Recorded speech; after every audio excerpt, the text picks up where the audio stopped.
Hey everyone, welcome back. This is How I Play Now's E3 Special 2013, and let me tell you, there was a lot of exciting stuff to look at. I couldn't even get to all of it. I got one day. When you actually go to E3, it's massive, it's huge, and you only get so much time to go to do any one thing. A lot of times there's going to be a lot of big lines to be sitting and waiting in, and honestly, with only a few hours on one day, you really don't have a chance to check it all out. But, you know, I put up a video of things I was able to check out, things I was able to shoot at. Take a look at it now and I'll give you my thoughts.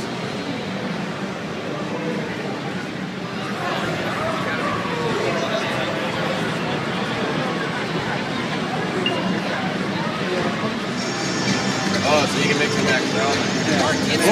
It's the level you get like bonus.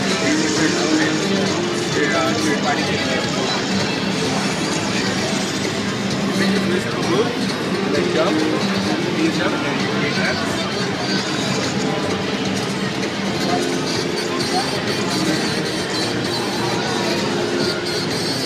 It's pretty hard to see.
All the players on screen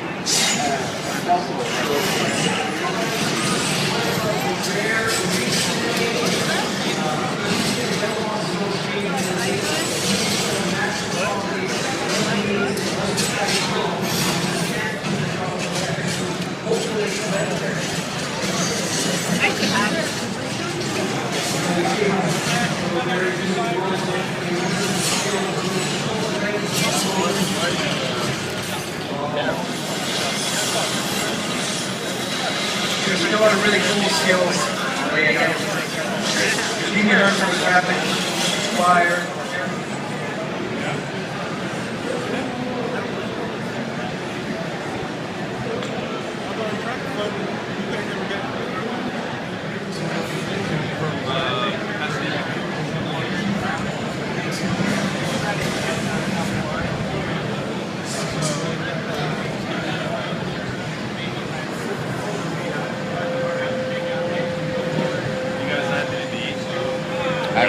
I'm getting hungry.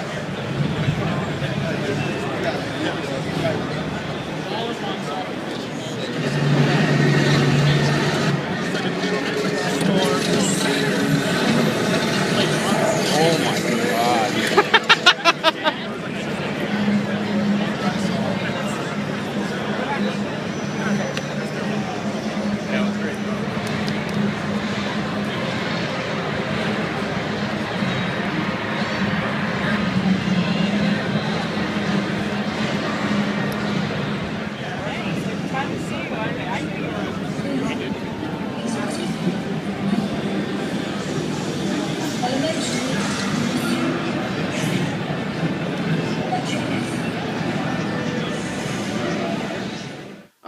Now, after that video, I got to tell you that I got to play some pretty awesome games. One that really stands up into me is Beyond Two Souls.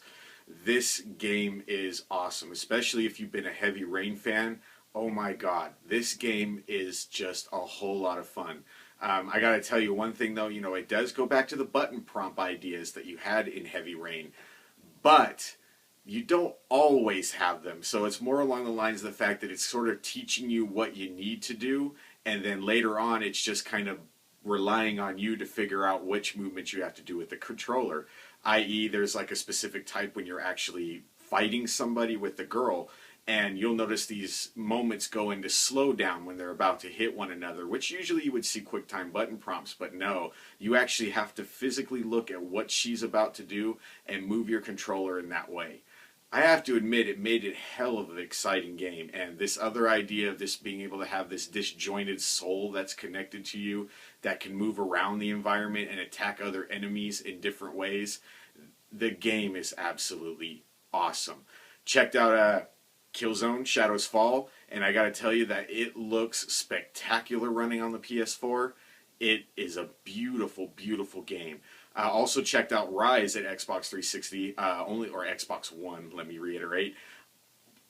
It looks great. The game looks beautiful. Didn't get a chance to play it because, like I said, lines are absolutely massive. But getting to see some of that stuff played out was great. Checked out Nintendo's HD version of Wind Waker. Looks really good. Definitely not much different, just an HD upscaling for, modern day televisions. But hey, I was kind of excited about it. Watched a friend play Spyro. I have to admit, I never actually watched the Skylanders games, and at least this one, I'm not sure about the other ones, but at least this one is kind of really neat with the way you can take characters apart, basically, and put them together as somebody else, and then stick that on the reader and have this whole different kind of character you've put together with miscellaneous parts. Kind of neat. Able to really customize your characters. Really awesome. What else? I definitely looked at the PS4 and the Xbox One. Checked out Company of Heroes 2. Went and played Diablo 3 also for the PS3 and the Xbox 360. We played the PS3 version.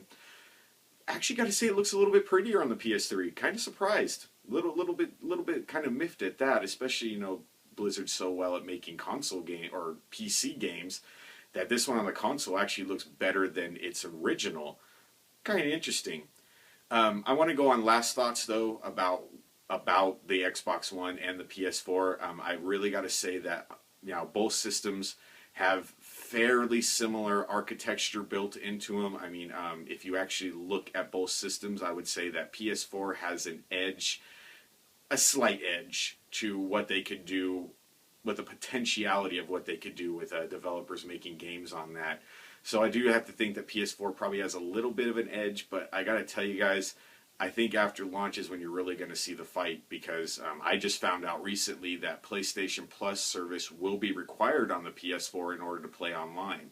They're not moving that to the PS3 or the PS Vita. They're going to keep the same structure they've always had there. But if you're going to be upgrading to a PS4, I want you guys to keep that in mind. Now, I know because a lot of PlayStation fans hate on Microsoft fans because of a paid subscription service to play. Well, I'm just letting you guys know, if you are online people, you will be paying the $50 a year just to be able to play on that. But given the fact that you are getting free games on top of it is a pretty big plus, i.e. PlayStation Plus. Seeing that Xbox decided to take that same route with the whole idea, I really like it. A lot of people are like, oh, you're just ripping off of PlayStation. Let's keep in mind, these guys have been ripping off of each other forever. PlayStation would have never had trophies if Xbox achievements hadn't been so popular. Nobody else would have had avatars if Nintendo's avatars weren't so popular.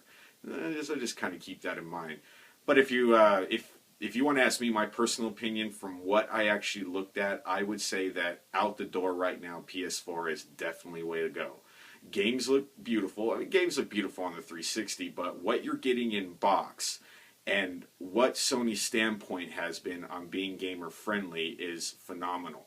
But I want you guys to also keep in mind that yes, they're not putting any restrictions on their discs, but that does not mean that publishers won't either. So really, that stuff, it's kind of funky to look at, So we're really going to know more when the systems come out. But hey, that's what I got for you guys now. I hope you enjoyed the videos. Give me a thumbs up, give me a thumbs down. Let me know what you think. And until next time, see ya.